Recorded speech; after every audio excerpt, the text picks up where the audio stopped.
soo dhawaada asxaabta. haddii aad nagu cusubtahay fadlan subscribe noo sar channelka. haddii aad nala joogtiin aad baad u mahadsan tahay. nala gaari ilaa iyo dhammaadka muuqaalka. maanta waxaan fiirin doonaa suuqa kala iibsiga ee kooxda kubadda cagta Arsenal. taageerayaasha Gunners horta inta badan shaxda ma fahansano oo way xanaaqsan yihiin. waxay leeyihiin Arsenal waxa ma soo wad kooxi bilaaye kanay soo qaadatay, kooxi bilaaye tusaale waxay leeyihiin Manchester United intanay soo qaadatay, City intaasay soo qaadatay, Chelsea intaasay soo qaadatay, Liverpool way soo qaadatay, Arsenal ilaa iyo hadda waxba ma keenin. rabnaa ay ku jiraan weligood saanay ahaayeen. shaxda saas maaha. muhiimada shaxda in laisla faham baa muhiim ah. Arsenal shaxdii hore way bedeshay oo lacag ma quuraysa iyo xidig saas ma rabti iyo lacag intaas ma bixinaysa iyo waxaas oo dhan meel iska dhig. Gunners sheekadaas mar hore ay ka soo tagtay. hadda fursadaha Arsenal ciyaartoyda ku qaadata ama sababaha Arsenal ciyaartoyda ka qaadata waxaa ka mid ah horta daacad ma kaa tahay doonista Arsenal inaad ku biirtid. daacad ma kaa tahay mase lacag doonisa tahay oo lacag darteeda u imaanay. way ku baroogaynay Arsenal tijaabo badan ay sameynay kadib dhowr tijaabay sameynay barnaamijkaada iyo way ku dhex jiray laakiin koray kaa daawanay. yani habdhaqankaada iyo inaad kooxa kala wada hadal la furaysid iyo in aad Gunners bisa qaas u ahay oo ciyaarista Arsenal iga go'an ay rabta Arsenal ka go'anaanshay rabtaa. sababaha hadda Arsenal Nico Williams ay ku diiday dadku waxay ku sheegaan dhowr sababood laakiin saas maahan.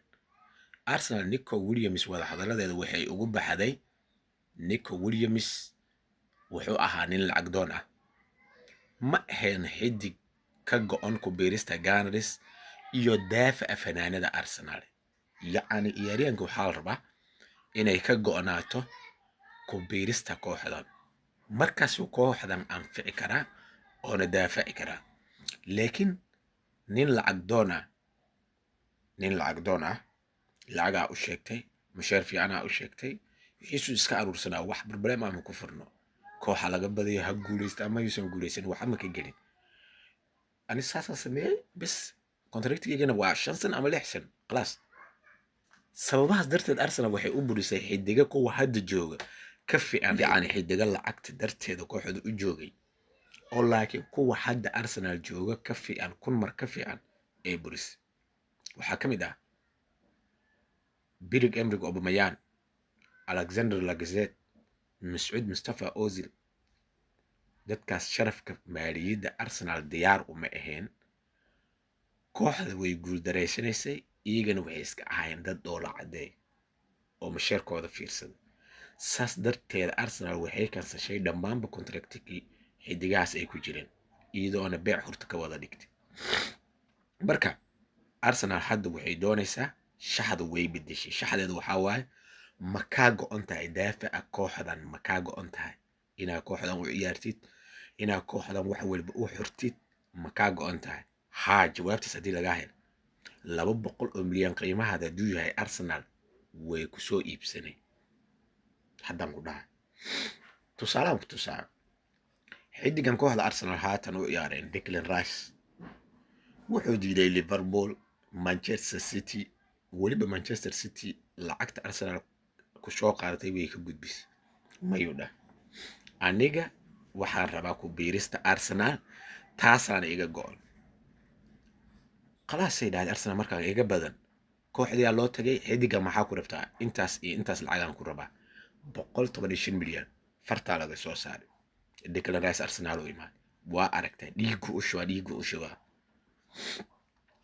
u shubaa Arsenal. waxaa ku soo haray xidigan kale oo qadka dhex ka ciyaaro oo Isbaanishka ah Martin Zubimendi. wuxuu soo diiday Manchester City, Liverpool, Chelsea. hadda daqiiqadihii ugu dambeeyay oo isla hadda 2 maalin ka hor wuxuu soo diiday Real Madrid oo bandhig fiican iyo mashaarkan Arsenal mid ka sareeyo ay u ogolaatay. mayuu dhah may aniga rajadeydu waxay tahay u ciyaarista Arsenal. haddaan waayo Arsenal waxaan sii joogi doonaa kooxday Real Sociedad. waa isla fahnino intaas. Arsenal hadda waxay wada hadal kula jirtaa xidiga la yiraahdo Benjamin Sesko iyo Victor Gyökeres. labadan xidig haddii laga helo kalsooni oo ah u ciyaarista Arsenal, waxay u diyaarisay Arsenal 115 milyan labadaas xidig inay ku qarash gareys ay u diyaarisay. miiskay saarantahay lacagta in la bixiyo liiskuma haysta. keliya wada hadalladan dheer oo waqtiyada badan qaadanaya waxaa laga rabaa ka go'naansho ma leeyihiin xidigahan, ama idinkoo wada hadal kula jirtaan ay koox kale wada hadal la furi doonaan. haddii ay la furaan ma ahan xidiga Arsenal ay u baahan tahay. nin walba koox kale wada hadal la fura Arsenal way fasaxay bye bye ay leedahay saaxib kuguma qaldoomaan. waxaan rabaa xidig daafaca fanaanada Arsenal dhiig u shubi karaa rabaa ay leedahay Arsenal. go'aankeeda waa mid cad hubaal. marka taageerayaasha Arsenal waxaan ku boorinayaa inay wax werwer ah ka qabin imaanshaha xidiga tayo leh weeraryahanna Arsenal way imaanayaan hubaal. weli waxaa imaan doona Arsenal laba weeraryahan, hal garab iyo hal sagaal ha ahaadaan, ama Benjamin Sesko iyo Gyökeres labada sagaal ha ahaadaan. hubaal Arsenal waxay keeni doontaa laba xidig oo waaweyn. keliya wax la sugayo waxay tahay ka go'naanshaha Arsenal. haddii aad ilaa inta nala soo gaartay aad baad u mahadsan tahay.